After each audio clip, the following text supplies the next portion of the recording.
A very warm good morning to all of you. बज रहे हैं सुबह के 4:30 और आप सभी का बहुत स्वागत है IAS-PCS पे एग्जामपुर के YouTube चैनल पर। मेरा नाम है संस्कृति और मैं पढ़ाती हूँ पॉलिटी। हाल फिलहाल में एक सिडनी डायलॉग नाम का डायलॉग हुआ है। फोटो में आप देख ही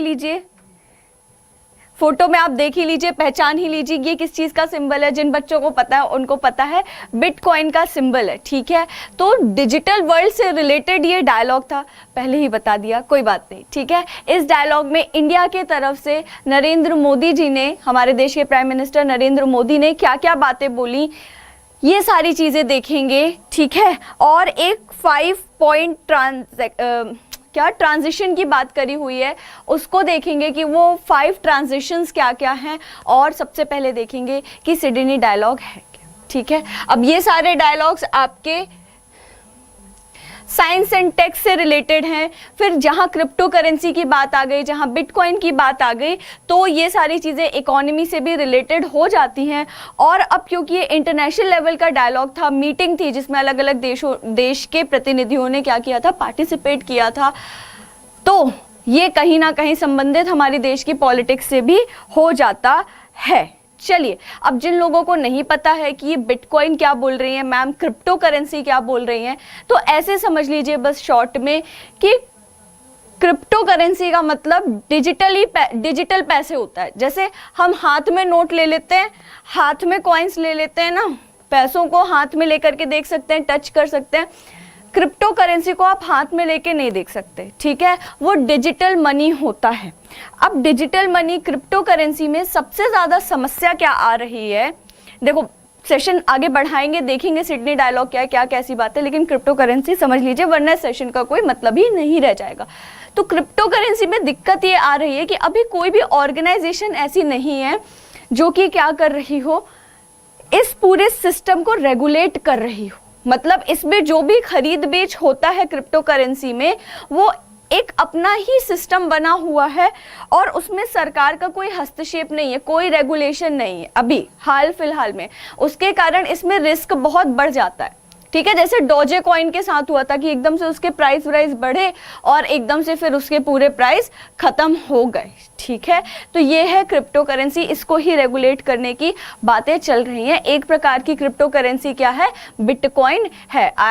आई होप या मतलब आई अज्यूम कि आप में से जितने भी लोग वीडियो देख रहे हैं, बहुत सारे लोग ऐसे होंगे जो क्रिप्टो में अब इन्वेस्ट भी कर रहे होंगे, क्योंकि नया प्रकार का इन्वेस्टमेंट आ गया। पहले लोग म्यूचुअल फंड में इन्वेस्ट करते थे और कई तरीके से करते थे, रियल एस्टेट में करते थे। आज की जनरेशन के जो लोग हैं, खास तौर पे जेन जी वाले जो बच्चे हैं या जेन जी वाले जो लोग हैं, वो क्रिप्टो में इन्वेस्ट कर रहे हैं। चलिए तो देखते हैं, सबसे पहले देखते हैं कि कौन कौन से बहुत इम्पॉर्टेंट स्टेटमेंट्स निकल करके आए हैं नरेंद्र मोदी की तरफ से सिडनी डायलॉग में। एक बात और बता दूं, ये मीटिंग वर्चुअल हुई थी, नरेंद्र मोदी पर्सनली नहीं गए थे इस डायलॉग को अटेंड करने के लिए। पूरी की पूरी मीटिंग जो थी वो वर्चुअल थी, ऑनलाइन थी।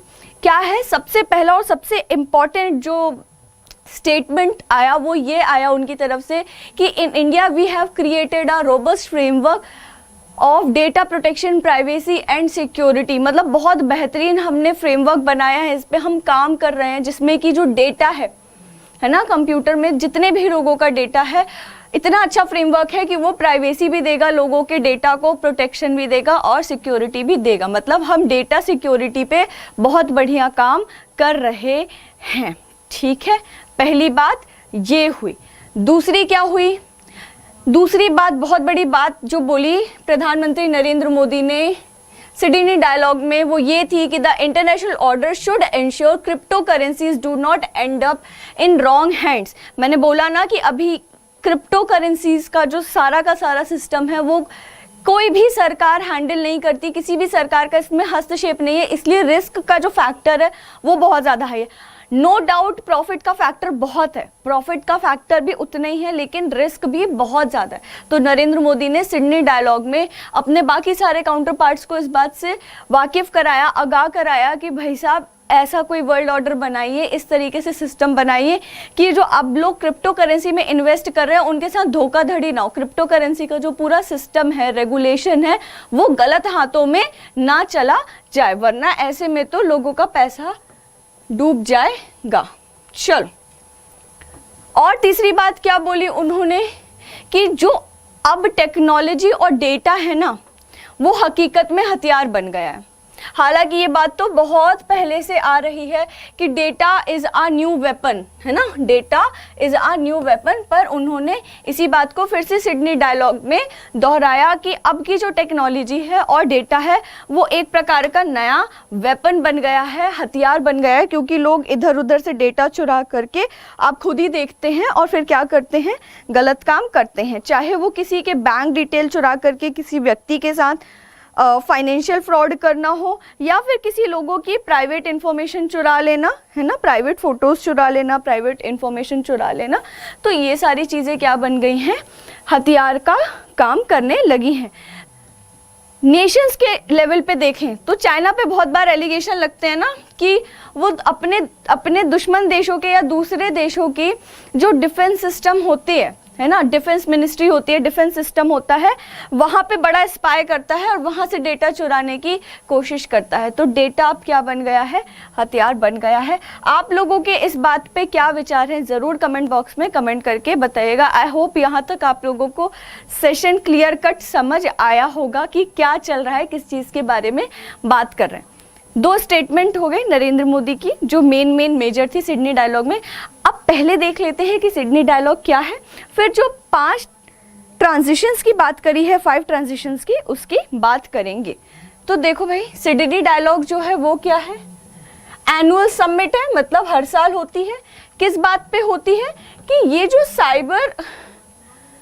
साइबर और क्रिटिकल टेक्नोलॉजीज है ना, मतलब ये जो पूरा डिजिटल वर्ल्ड है उसमें रूल्स, लॉज, रेगुलेशंस कितना काम कर रहे हैं, कितना नहीं कर रहे हैं, कहाँ पे लूप होल है, कहाँ पे सरकारें फेल हो रही हैं, लोगों के डेटा को प्रोटेक्ट करने में, लोगों को सिक्योर्ड रखने में, फ्रॉड से बचाने में, ठीक है, उसके ऊपर पूरा का पूरा ये जो सिडनी डायलॉग है वो हर साल होता है।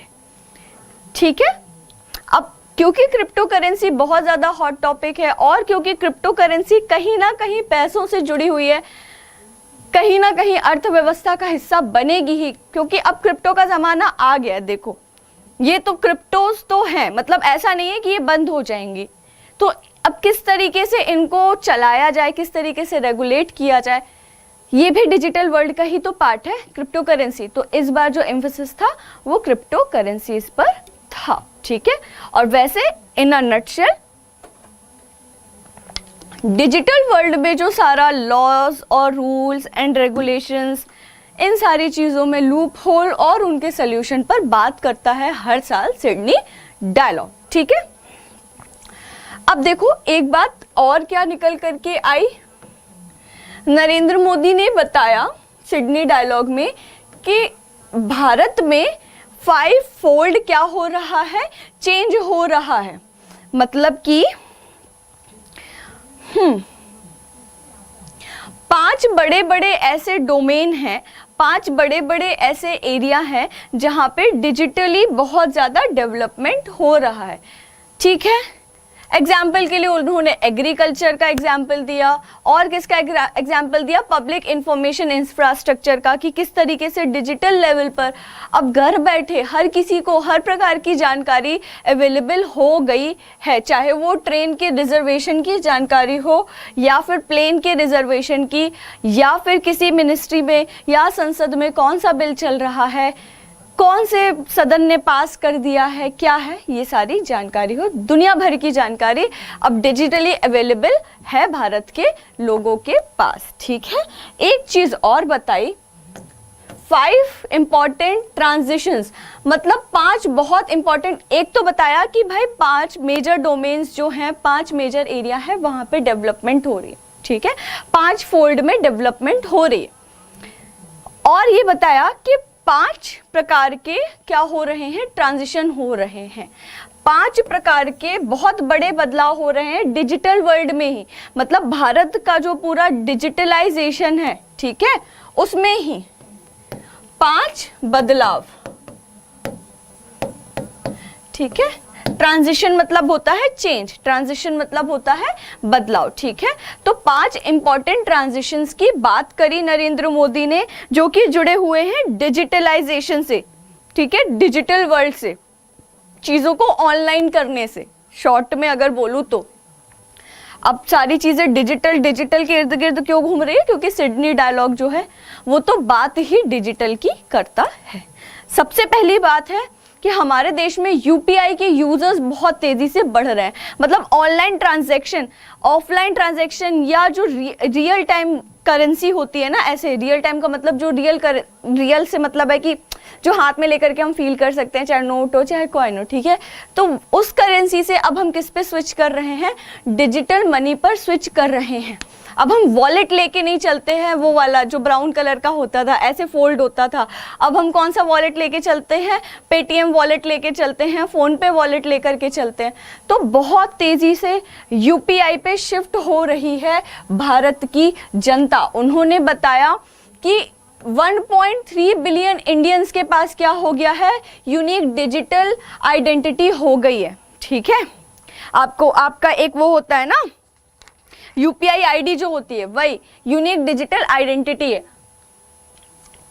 बहुत जल्द ही लगभग 6000 गांवों को, बहुत ही जल्दी लगभग 6000 गांवों को किससे जोड़ेंगे, ब्रॉडबैंड से जोड़ देंगे। मतलब वहां पे ब्रॉडबैंड फैसिलिटी अवेलेबल करवा देंगे। वो गांव भी अब क्या हो जाएंगे, एक प्रकार से ऑनलाइन हो जाएंगे। चलिए, तो क्या चीज, पब्लिक इंफॉर्मेशन का जो स्ट्रक्चर है ना, वो बहुत ज्यादा तेजी से बढ़ रहा है भारत में डिजिटलाइजेशन की डोमेन में। मतलब डिजिटलाइजेशन तो बहुत जगह हो रहा है ना, चाहे वो शिक्षा में हो, चाहे एग्रीकल्चर में हो, चाहे आर्थिक मामलों में हो, चाहे इंफॉर्मेशन के मामले में हो, चाहे हेल्थ के मामले में हो, ठीक है। तो उसमें से एक जो हिस्सा हाईलाइट किया नरेंद्र मोदी ने, जो बहुत तेजी से बदल रहा है, वो कौन सा है, जो कि है लेन देन का मामला, यूपीआई का मामला, ठीक है। ये लो,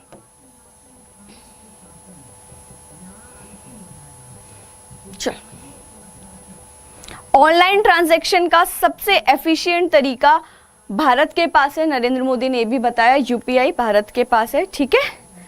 और हम क्या कर रहे हैं, बहुत तेजी से स्विच कर रहे हैं, चेंज कर रहे हैं। अब अपने जो traditional way of money exchange था, उससे अब नए वे में, डिजिटल वे में। दूसरा क्या ट्रांजैक्शन, दूसरा क्या बहुत बड़ा बदलाव जो डिजिटल वर्ल्ड में आ रहा है, या डिजिटल परिवेश में आ रहा है भारत के, वो है क्या, डिजिटल टेक्नोलॉजी का उपयोग सरकार में, ठीक है। सरकार में लोगों को सशक्त कराने में, अभी बोला ना कि सरकार से संबंधित सारी चीजें आपको ऐप, अलग अलग 50 प्रकार के ऐप आए हुए हैं, उसके थ्रू, वेबसाइट के थ्रू बहुत आराम से अवेलेबल हो जाएगी। एग्जाम्पल के लिए कोविन को ही देख लीजिए। वैक्सीनेशन प्रोसेस में कोविन ने बहुत बड़ा रोल प्ले किया है। वरना आप सोचो कि अगर इंटरनेट नहीं होता, अगर कोविन नहीं होता, तो कितनी दिक्कतें आती हमें अपना स्लॉट बुक करने में। आप घर बैठे पता कर पा रहे हो कि आपके आसपास कहाँ पे किस वैक्सीन का कहाँ अवेलेबिलिटी है, नहीं है, कब हो जाएगी, अपना स्लॉट बुक करो, जल्दी से जाओ, वैक्सीन लगवाओ और घर आ जाओ। तो ठीक है, एक ये भी बात हो रही है कि गवर्नमेंट क्या कर रही है, अपने आप को भी डिजिटल बनाने की कोशिश कर रही है और इसी के साथ लोगों को सशक्त कर रही है, कनेक्ट कर रही है एक दूसरे से भी और सरकार के साथ भी, ताकि जितने भी सरकार के बेनिफिट्स हैं, है ना, वो लोगों तक ज्यादा से ज्यादा पहुंच पाए। चलिए, तीसरी बात क्या करी, तीसरे प्रकार का ट्रांजिशन, तीसरे प्रकार का बदलाव क्या था। अच्छा, एग्जाम्पल के लिए यहां भी देख लो कि पहले क्या होता था, कोई अगर नई स्कीम आती थी या कुछ आता था कभी कभी, तो उसके बारे में लोगों को जानकारी कैसे मिलती थी। रिक्शे या ठेले पे क्या किया जाता था, स्पीकर लगवा के वो करवाया जा रहा है, रिकॉर्डिंग चलवाई जा रही है ताकि लोगों को पता चले, टीवी या रेडियो पे करवाया जा रहा है, लेकिन लोगों तक उतनी रीच नहीं हुआ करती थी इन सारे इंफॉर्मेशन की। पर अब ऐसा नहीं है, बहुत सारे लोगों के पास अब मोबाइल है, इंटरनेट की कनेक्टिविटी है और वो बहुत सारे प्रकार की वेलफेयर स्कीम्स का फायदा आराम से घर बैठे ले पा रहे हैं, ठीक है। तो ये बहुत बड़ा बदलाव है। तीसरा बदलाव, तीसरा ट्रांजिशन क्या बात करता है कि India has the world's third largest and fastest growing startup ecosystem. Bharat में स्टार्टअप बहुत खड़े हो रहे हैं, है ना, भारत में स्टार्टअप बहुत ज़्यादा खड़े हो रहे हैं, तो यह भी एक बहुत बड़ा बदलाव है। विश्व के तीसरे नंबर का सबसे बड़ा और सबसे तेज बढ़ता हुआ जो स्टार्टअप का इकोसिस्टम है, मतलब स्टार्टअप्स की संख्या बढ़ती ही जा रही है हमारे देश में। जो हमारे देश में स्टार्टअप की संख्या बढ़ रही है उसका वर्ल्ड लेवल पे नंबर थर्ड है, ठीक है, कि तीसरे नंबर पे सबसे fastest growing startup ecosystem Bharat के ही पास है। पहले स्टार्टअप्स नहीं हुआ करते थे, आज आप देखो कितने सारे हैं, है ना। आपने कभी सोचा था कि ऐसा कोई एक कुछ होगा, मतलब अगर आप लोग हमारे एटलीस्ट मेरे बराबर हैं और बड़े हैं तो सोचा नहीं होगा ऐसा कि कभी एक समय आएगा कि एक फ़ोन हो गया, ऐसा कुछ टेक्नोलॉजी आ जाएगा कि हम फ़ोन से घर बैठे ना अपने मन का, अपने जहाँ से हमें मंगाना है उस जगह का खाना वाना मंगा पाएंगे, है ना। ऐसा कभी सोचा था, लेकिन आया, जोमेटो स्विगी आया, ठीक है। एक और बात, I have never thought like this कि कभी ऐसा होगा कि शायद हम लैपटॉप या कंप्यूटर पे इतना ज़्यादा पढ़ रहे होंगे, बट हाँ अब ऐसा है कि आप अपने घर पे बैठे हुए हो, है ना, और हम आपको पढ़ा रहे हैं, वरना ये सारी चीज़ें ऑफलाइन में चल रही होती। तो ये स्टार्टअप्स ही तो हैं, है ना, ये सब स्टार्टअप्स ही तो हैं। इतना इनोवेटिव आइडिया आ रहा है और इंडिया क्या है, one of the third largest growing startup ecosystem है, ठीक है। चलिए, चौथा चेंज क्या आया, चौथा चेंज आया कि इंडिया की जो इंडस्ट्री और सर्विस सेक्टर है ना, यहाँ तक कि एग्रीकल्चर सेक्टर भी सब डिजिटलाइज हो रहा है। हर चीज़ के पीछे कहीं ना कहीं आप अगर देखो तो बैकग्राउंड में डिजिटलाइजेशन चल रहा है, डिजिटाइज होना चल रहा है ना, कंप्यूटरीकृत होना, इंटरनेट से जुड़ना, ऑनलाइन होना, यही सारी चीज़ें बैकग्राउंड में चल रही हैं। चाहे आप फर्स्ट वाले ट्रांजिशन को देख लीजिए, सेकंड वाले को, थर्ड वाले को, फोर्थ वाले को, हर जगह, है ना। चलिए, और पांचवा क्या था, पांचवा सबसे बड़ा भारत में चेंज जो डिजिटल से रिलेटेड आ रहा है ना, डिजिटलाइजेशन की प्रोसेस से संबंधित जो 5 बहुत बड़े चेंज है जो भारत का पूरा ना स्वरूप बदल रहे हैं, उन 5 चेंजेस की बात करी थी नरेंद्र मोदी ने सिडनी डायलॉग में, ठीक है। तो 4 की हमने बात कर ली, पांचवा कौन सा है कि there is a large effort to prepare India for the future, we are investing in developing indigenous capabilities. Telecom में 5G और 6G लाने की बात है ना, टेलीकॉम में 5G और 6G लाने की बात कि हम अपने ही देश की जो टेलीकॉम कंपनी है उनको कैपेबल बनाने की कोशिश कर रहे हैं कि हमारा अपना ही खुद का 5G 6G टेक्नोलॉजी के लिए जो हमारे खुद के यहाँ की टेलीकॉम कंपनी है वही टेक्नोलॉजी डेवलप कर ले और वही सारी चीज़ें करें, हमें बाकी देशों की सहायता ना लेनी पड़े, ठीक है। तो ये रहा इनर क्रक्स सिडनी डायलॉग के बारे में। माइट भी हो सकता है कि सुबह सुबह शायद आप लोगों को थोड़ा सा कॉम्प्लिकेटेड लग रहा हो, दो मैंने बहुत ज़्यादा कोशिश करी है आप लोगों को आसान से आसान भाषा में समझाने की, ठीक है। पूरी चीज़ें हिंदी में समझाई हैं, अगर आप सुनोगे तो आप इसी चीज़ को हिंदी में लिख भी सकते हैं, ठीक है। तो हिंदी और अंग्रेजी मत करिए, ये सिर्फ रेफरेंस के लिए लगा देती हूँ मैं, क्योंकि बोलना सारी चीज़ें मुझे बोलनी ही होती है, बोल के ही समझानी होती है। एकदम से बोर्ड खाली ना हो, एकदम से अगर आप जोन आउट करो तो कम से कम यहाँ पढ़ के हम जो पढ़ा रहे हैं उसमें आप साथ में आ पाओ, इसलिए बस बैकग्राउंड में ये सारी चीज़ें लगा देती हूँ, ठीक है। तो इससे संबंधित भी आपसे क्वेश्चन पूछे जा सकते हैं, प्लीज़ बी रेडी, क्योंकि ये आपके साइंस एंड टेक से भी रिलेटेड है, इकोनॉमी से भी रिलेटेड है ना, इकोनॉमी से भी रिलेटेड है, गवर्नेंस से भी रिलेटेड है ना, और किससे, इंटरनेशनल रिलेशन का भी ये पार्ट कहीं ना कहीं है, या फिर कह लीजिए कि इंटरनेशनल वर्ल्ड इकोनॉमी की जो बात होती है, इंटरनेशनल इकोनॉमी की बात होती है, उससे संबंधित है, पर है। और इतने सारे टॉपिक्स से ये संबंधित है तो बहुत ज़्यादा चांस है कि इससे रिलेटेड क्वेश्चन एकदम आपको देखने के लिए मिल सकता है। चलिए एक बार और रिवाइज करवा देती हूँ, इसके बाद फिर सेशन को ख़त्म करेंगे, क्योंकि हाँ ये टॉपिक थोड़ा सा कॉम्प्लिकेटेड है, कॉम्प्लिकेटेड नहीं है लेकिन थोड़ा सा लेंदी है ना। तो सिडनी डायलॉग हुआ। सिडनी डायलॉग किससे रिलेटेड है? डिजिटल वर्ल्ड में जितने भी रूल्स एंड रेगुलेशंस बने हैं, है ना, उसको लेकर के सही से सारी चीज़ों का पालन हो रहा है कि नहीं हो रहा है, किस तरीके से लोग वायरसेस बना ले रहे हैं, किस तरीके से साइबर अटैक कर दे रहे हैं, किस तरीके से लोगों का डेटा सेफ नहीं है और उसे कैसे सेफ रखा जा सकता है, प्रोटेक्टेड रखा जा सकता है, इन्हीं सारी चीज़ों के बारे में जो सिडनी डायलॉग है वो होता है। ठीक है, सिडनी डायलॉग इन्हीं सारी चीज़ों से संबंधित है, हर साल होता है।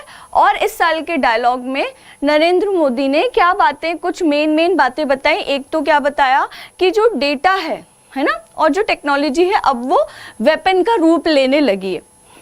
दूसरी चीज़, क्रिप्टो करेंसी के ऊपर काफ़ी ज़्यादा उन्होंने चिंता जताई कि अगर क्रिप्टो करेंसी, जिस तरीके से क्रिप्टो में लोग इन्वेस्ट कर रहे हैं और जिस तरीके से क्रिप्टो करेंसी की सारी चीज़ें रेगुलेटेड नहीं है, इसमें कोई भी सरकार का हस्तक्षेप नहीं है, ऐसा ना हो कि हम सही समय पे डिसीजन ना ले पाएँ, सही समय पे एक्शन ना ले पाएँ और किसी गलत व्यक्ति के हाथ में इस पूरी क्रिप्टो करेंसी का जो सारा सिस्टम है वो चला जाए और सारी चीज़ें गड़बड़ा जाए। तो इसे सही समय पे देखना बहुत ज़्यादा ज़रूरी है।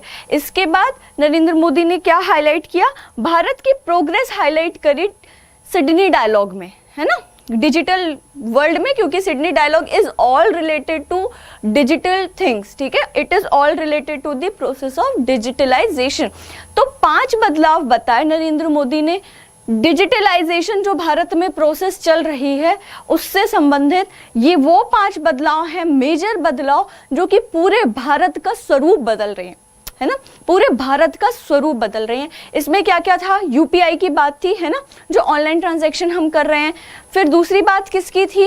गवर्नमेंट की जो अलग अलग स्कीम्स, पॉलिसीज और बाकी सारी चीज़ों की कनेक्टिविटी बढ़ा दी गई है वेबसाइट्स के थ्रू, ऐप्स के थ्रू, ताकि जितनी भी वेलफेयर पॉलिसीज़ हैं और सारी चीज़ें हैं वो सब जनता के लिए रेडिली अवेलेबल हो, है ना, एक फ़ोन के टैप पर। तीसरी बात क्या थी कि स्टार्टअप्स बहुत ज़्यादा बढ़ रहे हैं, बहुत बेहतरीन इकोसिस्टम बनता जा रहा है हमारे देश में स्टार्टअप्स का। चौथी चीज़ क्या थी कि बड़े बड़े सेक्टर्स, सर्विस सेक्टर, इंडस्ट्री के सेक्टर, यहाँ तक कि एग्रीकल्चर, कृषि का क्षेत्र भी जो है अब वो डिजिटलाइज होता जा रहा है। ठीक है, कई सारे ऐप आ रहे हैं किसानों के लिए, कई सारी फैसिलिटीज़ आ रही हैं। और 5वीं चीज़ क्या बताई नरेंद्र मोदी ने कि अब हम धीरे धीरे स्विच करने की कोशिश कर रहे हैं। 3G आ गया था, 4G आ गया, अब 5G और 6G पे अपनी खुद की टेक्नोलॉजी और खुद की टेलीकॉम कंपनीज के साथ मिल करके क्या करने की कोशिश कर रहे हैं? स्विच करने की कोशिश कर रहे हैं हम 5G और 6G टेक्नोलॉजी पर। ठीक है, ये रहा सिडनी डायलॉग। एक्सपेक्ट करिएगा एकदम कि इससे रिलेटेड क्वेश्चन आएगा ही आएगा। आई होप आप लोगों को इस सेशन में मज़ा आया होगा और बहुत ताबड़तोड़ जानकारी मिली होगी। अब कल है संडे और कल सुबह 4:30 बजे सेशन नहीं आएगा, इसलिए कल की खाना पूर्ति भी आज करती और थोड़ा सा लेंदी टॉपिक उठा लिया। मिलते हैं फिर मंडे को सुबह 4:30 बजे फिर से इसी सेशन में, फिर से कोई नए करंट अफेयर के बारे में इन अ नटशेल, इन शॉर्ट बात करेंगे। बहुत मज़ेदार तरीके से समझेंगे कि क्या कैसा हो रहा है, क्या चीज़ का इम्पैक्ट किस चीज़ पर पड़ रहा है, कैसे हमारे एग्जामिनेशन के पॉइंट ऑफ व्यू से ये सारी की सारी चीज़ें संबंधित हैं, इम्पॉर्टेंट हैं। ठीक है, और जाने से पहले कमेंट बॉक्स में मुझे कमेंट करके बताइएगा UPI का फुल फॉर्म क्या होता है। कमेंट बॉक्स में, कमेंट यहाँ चैट बॉक्स में नहीं, कमेंट बॉक्स में कमेंट करिएगा UPI का फुल फॉर्म क्या होता है, और लिख करके ज़रूर बताइएगा आपको ये सेशन कैसा लगा। अगर आप चाहते हैं कि ऐसा ही कोई शॉर्ट वीडियो, शॉर्ट सेशन किसी स्पेसिफिक टॉपिक पर भी लेकर के हम आए आपके लिए, तो वो भी ज़रूर कमेंट बॉक्स में लिख करके बताइएगा। सेशन को लाइक और शेयर ज़रूर करिएगा। एग्जामपुर के यूट्यूब चैनल को सब्सक्राइब करना बिल्कुल भी मत भूलिए। मिलते हैं फिर मंडे को सुबह 4:30 बजे। तब तक के लिए जैसा कि मैं हमेशा कहती हूँ, देश की सेवा करते रहिए, मानवता की सेवा करते रहिए। दिस इज संस्कृति जैन साइनिंग ऑफ। टेक।